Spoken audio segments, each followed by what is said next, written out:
Азиянын эң бийик тоо чокуларынан суу бойлогон өрөөндөргө чейин адам жана табият дүйнөсү кантип климаттын өзгөрүшүнө туруштук берүүдө?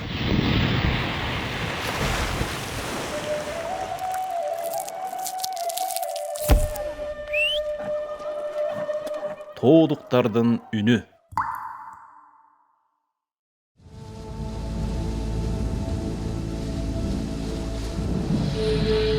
Кыргыз жылкысынын ары катаал, ары сүрдүү, ошол эле учурда керемет көрүнүштөгү жашоо дүйнөсү мына ушул.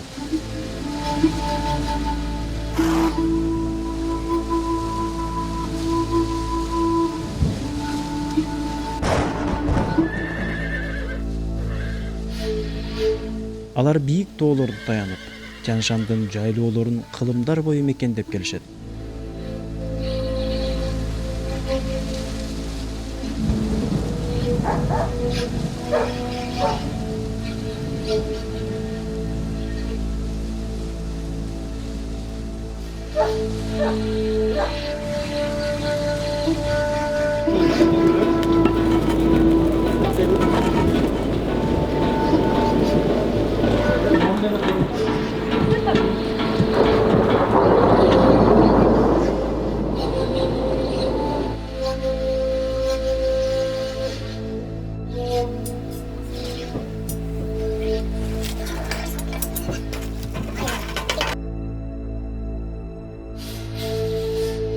Кыргыз жылкысынын артыкчылыгы бул берки күлүк жылкыга караганда суукка чыдамкай.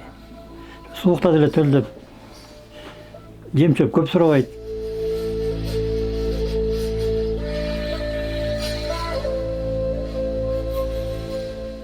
Кулундар да тың болот, карда тууп ичип кете берет. Карда деле өзү тээп, жерди ачып, ичип оттой берет. Чоңурактары кичикелектери жол ачып берет.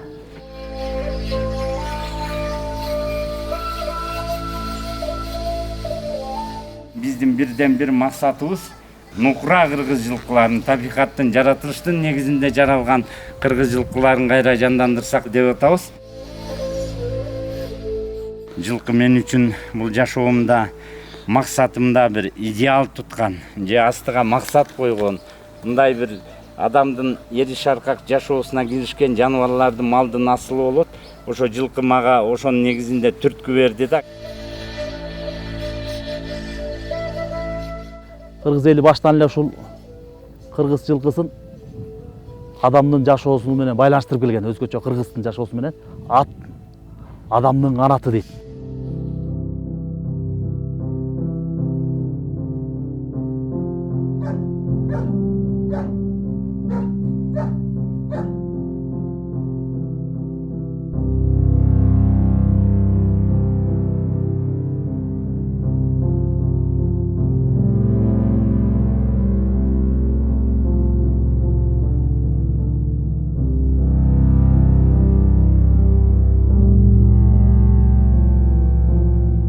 Бото кыргыздын санжыра кебин жана даанышмандыгын атасынан көп уккан. Аларды көөнө боюна сиңирип чоңойгон. Атасы сөз баккан санжырачы, нар кармаган билги болгон.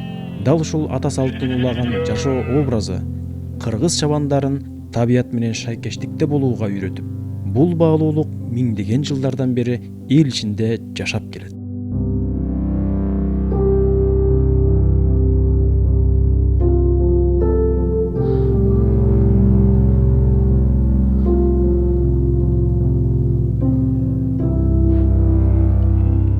Кыргыз жылкысы эч убакта ошол ээсин жолго таштаган эмес. Ошон үчүн айтат, ат сыйлаган жүү калбайт дейт да. Биз дагы ушулга аяр мамиле кылышыбыз керек. Бул жылкы жаныбары өтө адамдан мунун тилели болбосо, бул адам сымалдуу эле акылдуулугу бөлөк малга салыштырмалуу өтө эле жогору. Азыркы учурда климат менен бирге тоолордун кучагында жайгашкан жайыт жерлери да ар кыл өзгөрүүлөргө дуушар болууда. Муну адам да, анын канаты болгон жылкы жаныбары да сезип билип турган кези. Биз турган жер деңиз деңгээлинен 3,5 мың метр бийиктикте туруп атабыз. Айтылуу Аксай деген алыскы жайлообуз. Бул жердин чөбү бир кезде ушул аттын омуросунан келген. Аттын омуросунан келип турчу эле кара кыяк чөп, бетеге ушундай чөптөр болор эле. Бийик тоолуу алыскы жайыттарга чыгып малды жайлатуу кыргыз мал чарбачылыгындагы эң мыкты ыкма болгон. Себеби муну менен алар жердин кыртышын сакташып, сейрек кездешүүчү баалуу чөп өсүмдүктөрүнүн да туруктуу өсүшүнө шарт түзүшкөн. Бул жерге келген максатыбыздын себеби ошол биртке болсо дагы жайлоодогу чөптөрдү тең салмактуу бөлүштүрүү. Эгер бир эле жерге тыгылып тегеректей берсек, ал жер така болуп, чөп кыртышы жоголуп кете турган коркунуч болуп турат азыр. Анан ушундай жерге келип, ушу жылкыларды жайып, малды жайып, мээнет кылып атабыз.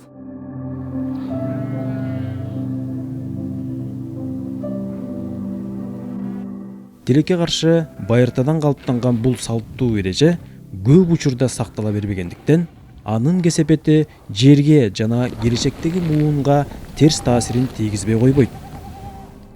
Азыркы климаттын өзгөрүшү барган сайын дүйнөнү туруксуздукка алып келүүдө. Көпчүлүк малчылардын жана чабандардын туура эмес иш-аракеттери ансыз да курчуп турган кырдаалды ого бетер оорлоштуруп жатат.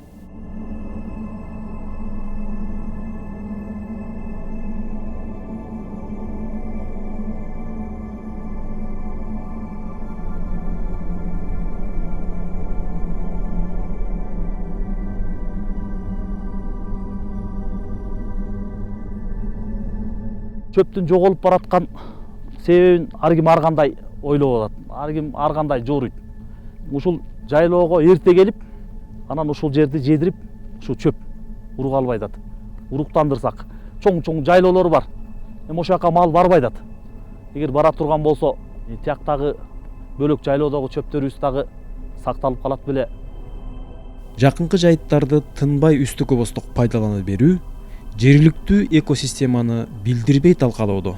Ал эми жер кыртышын кармап турган андагы жандуу топурак токойлорго караганда көмүр кышкыл газын көбүрөөк сиңирип иштеп чыгарарын эске алуубуз зарыл эле. Баасы ченемсиз болгон тоо табиятын сактап калуунун өзү чоң күрөш.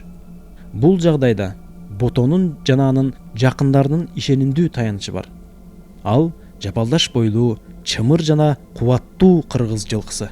Өзүнө бир топ күчтү сактаган бул жылкы турган турпаты менен тоолуу бийик шарттарды кадыресе оңой өздөштүрөрү илгертен белгилүү. Алыскы жайыттарга малды айдап чыгаруу, бийик өрүштүү жерлерди сактоо маселесинде дал ушул кыргыз жылкысынын күчү жана касиети ботого бекем ишенимди тартуулап келет. Кыргыз жылкысынын уникалдуу сапаттары эмнеде? Ал сапаттар илим менен тастыкталганбы? Же бул мифпи? Мирбек бул суроолорго жооп табууга өзүнүн өмүрүн арнап келет. Менин атам болсо, өзү бала кезинен жылкыда иштеп, ушу номер 113 асыл тукум жылкы заводунда көп жылдан бери жылкы багып эмгектенген. Менин багытым генетика дейт, генетика тукумгуучулук жана өзгөргүчтүк жөнүндөгү илим. Ошондо клеткалык деңгээлдеги новокиргизский порода менен кыргыз жылкысынын хромосомасын микроскоптон көрүп, анан ошо хромосоманын тийгизген таасири анатомиялык, физиологиялык жактан жылкы баласы жаныбарга кандай терс оң жагын алып келе турганын изилдеп чыккан. Нарын областынан, Нарын районунан 58 баш жылкынын ДНКсы изилденди. Бул биз турган жер Талдыбулак айылынан 20, бизден кийинки айылдан 40 жылкынын ДНКсы, анан чоң алайдан Дорот Коргондон 28 баш жылкы, баш аягы 104 жылкынын ДНКсы Москвадагы илимий изилдөө институту жылкы боюнча ошо жерден изилденип келип чыкты.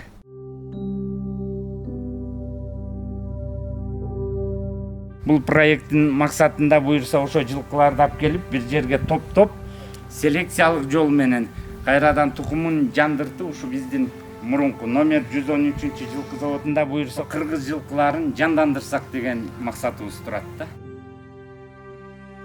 Азамат шаардагы жашоосун таштап, жүрөгүнө тынчтык бербеген, көкүрөгүнүн эңсөөсүнө айланган маселенин артынан түшкөн.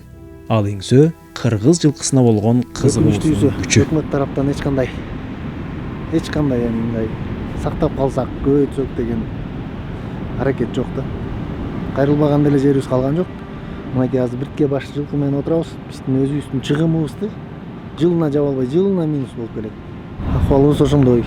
Ошентип эптеп жок кылбайлы деп пародан кармап калайлы деп келатабыз. Бээлердин баары картайды. 2000-жылкы бээлер, 98-жылкылар бар. Жылына эле бирден экиден уже картайгандан же төл бербей калат, же бээ өзү бирдеке болуп калат карылыктан да. Анан ошолордун кулундарын алып калып эптеп пародан сактап кармап турубуз.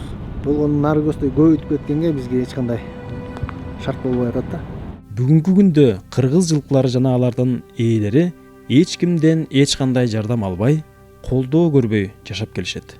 Бирок учурдагы жергиликтүү чабандар Алтын Туяк аттуу долбоордун тобу менен кызматташып, буюрса жакынкы арада кыргыз жылкысынын тукумун эксперименталдык түрдө көбөйтүп өстүрүү максатында өз аракеттерин баштаганы турушат. Жылкы заводунда жүргүзүлө турган дал ушул чакан иш балким кайрадан кыргыз жылкысынын канатынын күүлөнүүсүнө өөлгө болуп берип, жергиликтүү элдин Борбор Азиянын бийик тоолорунан жеңил ашып өтүшүнө, байыркыдай канат жайып жашашына оң жагдайларды түзүп берер деген зор үмүт жанып турат.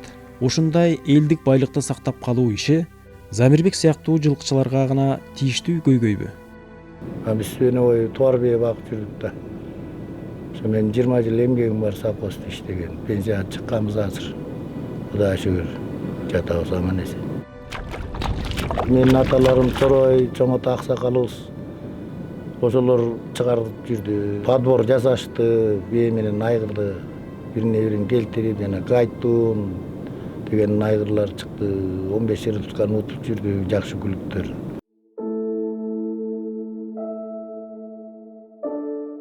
Аба жетишпеген ушундай бийик тоолордо бүгүнкү күндө да чемпион аттарды өстүрүп багып келишет. Буга Мирландын иши күбө. Бул жылкыбыз ошол 2016-жылы Көчмөндөр районуна 3-чү келген Ысык көлдөн, Кырчындан. 80 километрде жүгүргөн да. Бейли кыска болот. Моюндары жоон. Анан көөдөндүү болот.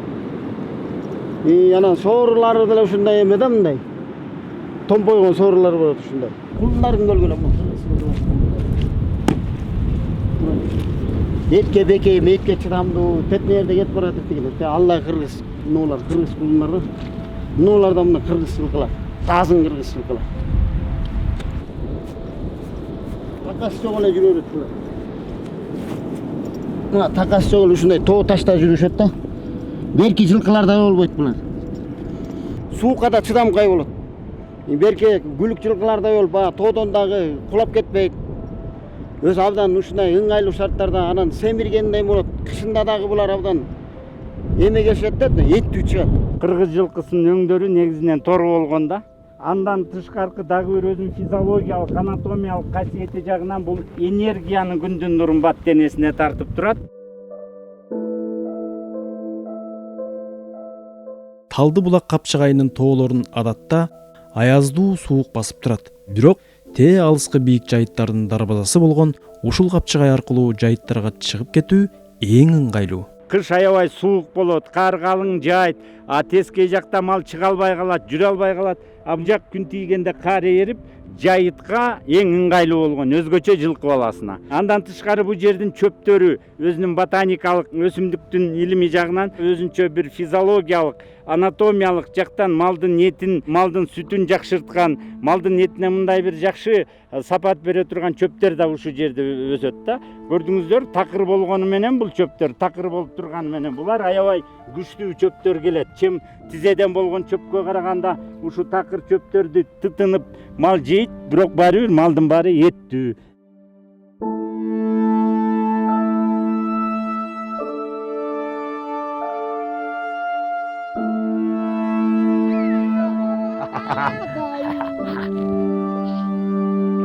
Байкелер келип, кызым жыргап атат. Байкелер келип жыргап. Жайлоодо кеч. Асманда жарым ай. Бото өзүнүн туугандары жана жакындары менен эртең айылга сапар тартат. Бүгүнкү кечте алар соңку ысык тамакка чогулуп отурушат. Мындай жагдайда бото айылдаштары менен шашпай баарлаш ата теги муундан муунга кулакка куюп келген, ушул жерлерде аяр колдонгонго насаат эткен акылдарын бөлүшкөнгө убактысын аябайт.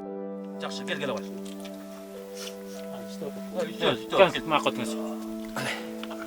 Аяктан. Зыркайда. Бай куш кел. Келек бе? Турма келек. Ей, күркаңлы чечип сала калайын. Шак жүресиң да. Я. Ya, yüklemeyin gelme. Devamına çıkar mı? Yoktan çıkar. Maçtan üst köpeğine yapıyor. Yok, bunlar mümkün. Sen üç atsan sister üstüne yapıyor. Yok, ben işte çıkam işte. İşte.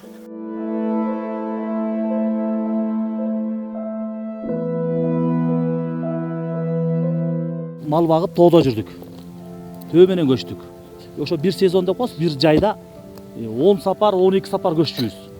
Мындайча айтканда ошол эмеге малга тоонун гүлүн оттотуп, анан ошентип семиртер эле да.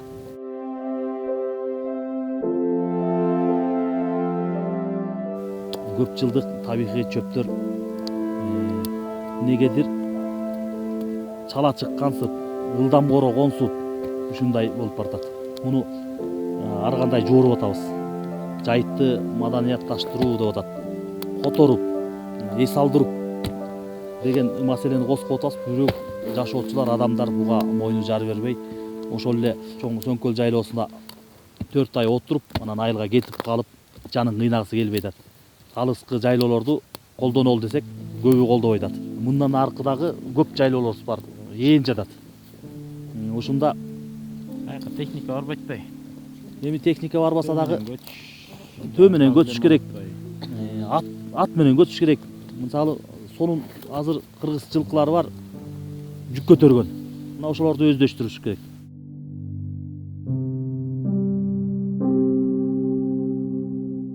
Мына быйыл 2020 жыл жайлообузду акыркы түнү эртең Кудайым буйрса, Кудай жол берсе, эртең жакага түшүп кетебиз мал жаныбыз менен. Эми ошол эртеңки көчүбүз байсалдуу болсун, жолу шыдыр болсун, мал жаныбыз менен баа аталар айткандай элге аман эсен кошулалы.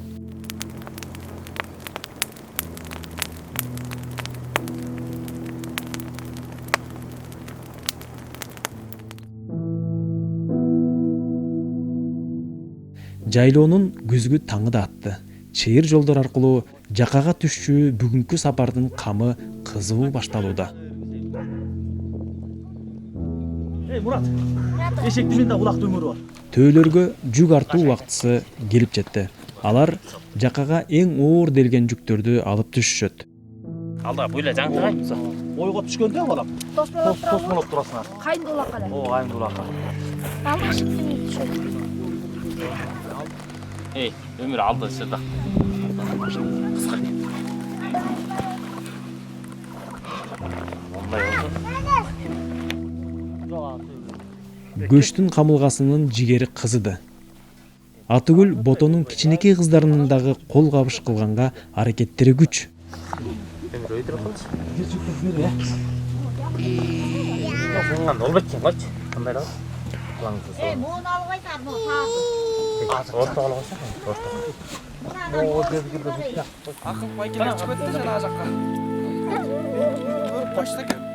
Al belgülle sen de kayıtlar çıktı. Tiyak beyan kara.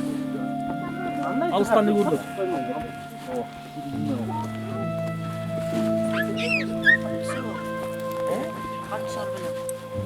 Koç aylan kamçı geldi öyle? Tamam şu an. Жакшы баргыла э. Çay içmek burası.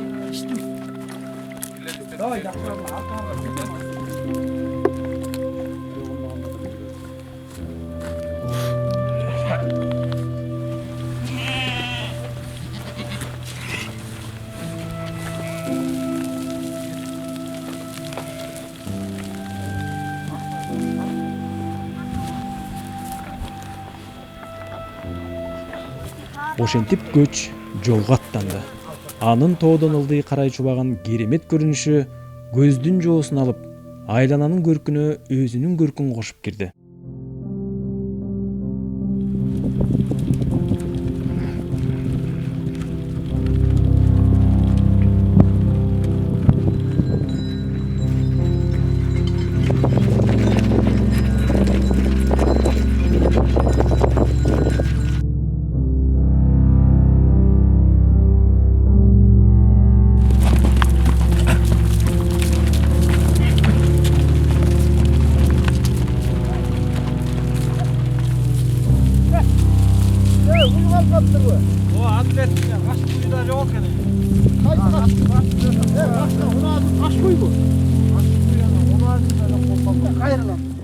Жолдун эң кооптуу жана катаал жерлеринен эң мыкты чабандестер жол баштап, оор жүктөр артылган төөлөрдү кылдаттык менен жетелеп алышкан.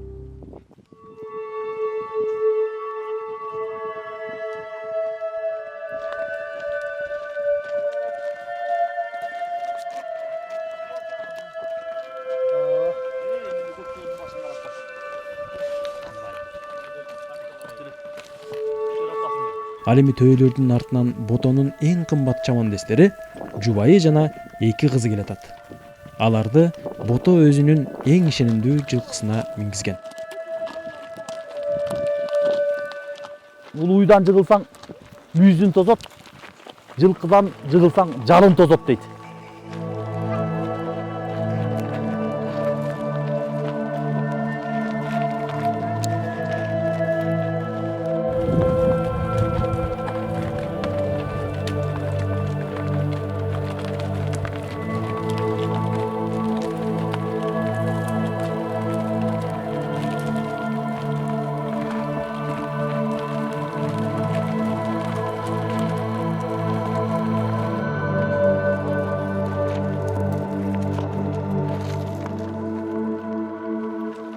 Мыкты чабандестери менен бирге Бото дагы оор жүктөр артылган төөнү жетелеп аттын үстүндө баратат.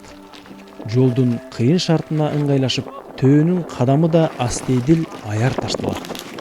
Кокус бир гана кадамы жазатайса, анда бүтүндөй төө кербени төмөндү көздөй сүрүлүп түшүшү мүмкүн.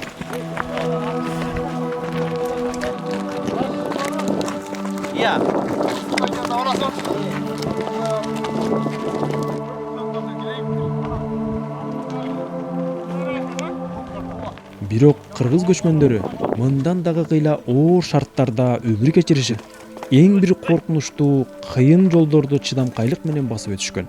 Мындай шартта албетте дайыма кыргыз жылкысы алардын ишенимдүү канаты болуп берген. Мындан 100 жыл мурунку Үркүн убагындагы окуяларда да жылкылардын өзгөчө орду баса белгиленип, аларга байланыштуу бир топ айтым кептер элдин эсинде жашап келет. Кыргыздын башынан эмне гана күндөр эмне деген гана окуялар өткөн. Мынау чоң Үркүндө кыргыз эли жарымы качкан. Мына ошондо Кытайды карай качканда куржунга балдар салып айдаган экен жылкы менен чогуу. Ошол 2 күндүк, 3 күндүк жолдо жылкы кичинекей балдарды нарселерди аман эсен жеткирген экен.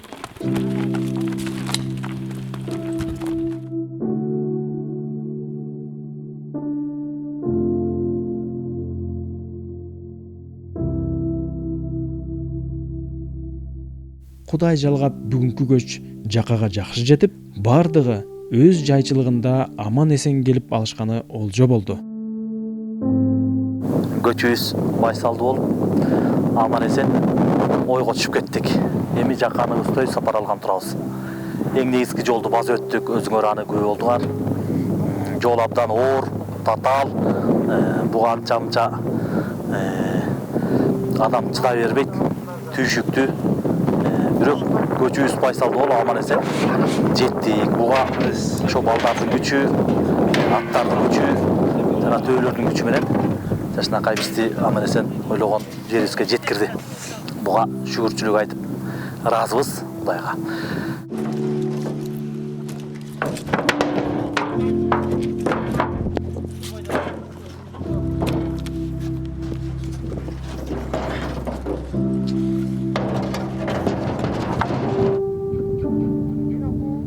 Көз кызарып чыгып тур көрүнбөй? Нар жакка алып бар. Gel. Gel. Gel. Otur. Gel.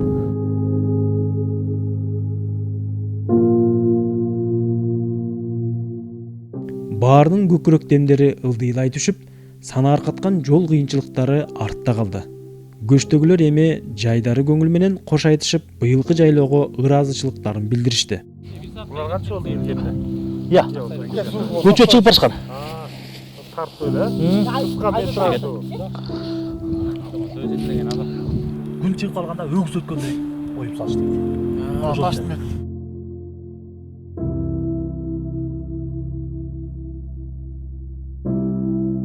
Аман есен түштүккө 100% алды ол. Кудайга шүгүр дейли. 10 миллион лак бар.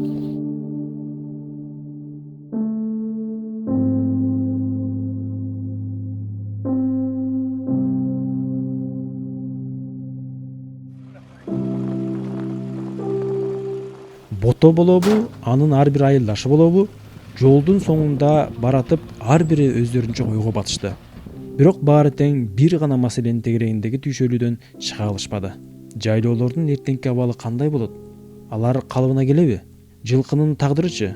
Себеби баалуу жайыт жерлеринин сакталышына асыл кыргыз жылкысынын таасири чоң эмеспи?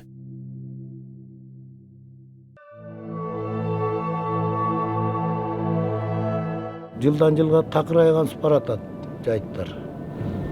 Малдын көптүгү го дейм. Мына муну климатта алмашылганбы ошонун себептен го деп коебуз да.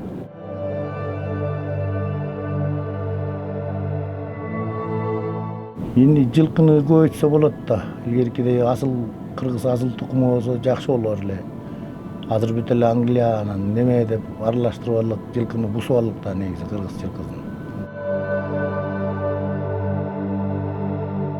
Кыргыз жылкысынын канынын тазалыгын, нукура асылдыгын сактап калуу өтө маанилүү узуйба. Анткени байыркы көчмөн салтка ээ болгон кыргыз баласы тайтайлап басаардан мурда ат үстүндө чапканды үйрөнгөнү чындыктын көзү эмеспи? Кыргыз жылкыларын сактап калбаса биздин балдар деле айтат да, эй, тияк бияктан айгырлар келип атат. Илгери кыргыз жылкы деген кандай эле ушул кыргыз жылкылары эмне болгон жылкылар эле. Мисалы азыр шаардан жана 10 миң, 20 миң долларлык аттар тап келсең берге чыга албай атпайбы? Балдардын баары ошого кызыгып атат. Азыркы күндө мына балдарга ушундай кыргыз жылкыларды өстүн жалпы эле Кыргызстанда кыргыз жылкыларын сактап калыш керек да. Кыргыз жылкысы бул байыртан бабалардын таянар тоосу, миңсе күлүгү, чарбада мээнети, жашоодо дөөлөтү, баа жеткис тоолорубуздун көркүн сактап, жанаага жан берип турган көөһары.